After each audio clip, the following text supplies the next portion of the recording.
Good evening, everyone. Our top story tonight is the dire humanitarian situation in Gaza, where half of the population, around 2.2 million people, are at risk of starvation. According to the United Nations, a staggering 90% of Palestinians in Gaza regularly go without food for an entire day. It's a crisis of unimaginable proportions. Absolutely, Bernard. Families like Wallah Zaiders are struggling to feed their children. They're asking for basic items like sandwiches and fruit juice.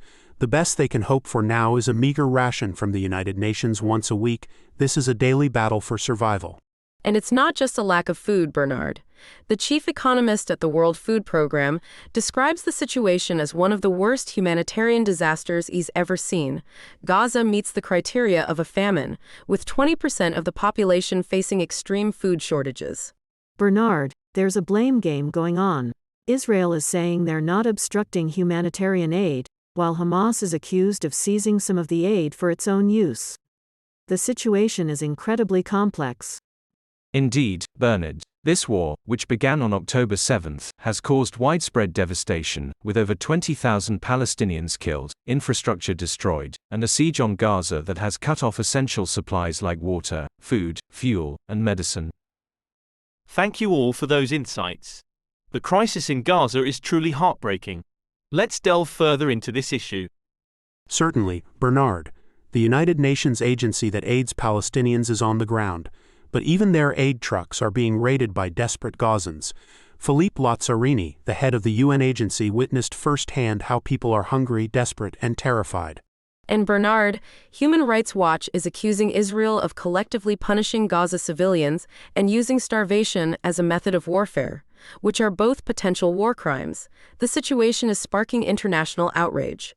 Bernard, it's important to mention that this crisis didn't happen overnight. Gaza has been deep in crisis for years due to the blockade imposed by Israel and Egypt since 2007. This blockade has made the majority of Gazans reliant on humanitarian aid. That's right, Leslie. Even before the war, up to 80% of the population in Gaza needed humanitarian aid. Now, with the war, prices have skyrocketed, making basic necessities unaffordable for many. Thank you all for providing a comprehensive overview of the situation in Gaza. It's clear that immediate international attention and action are needed to address this humanitarian catastrophe.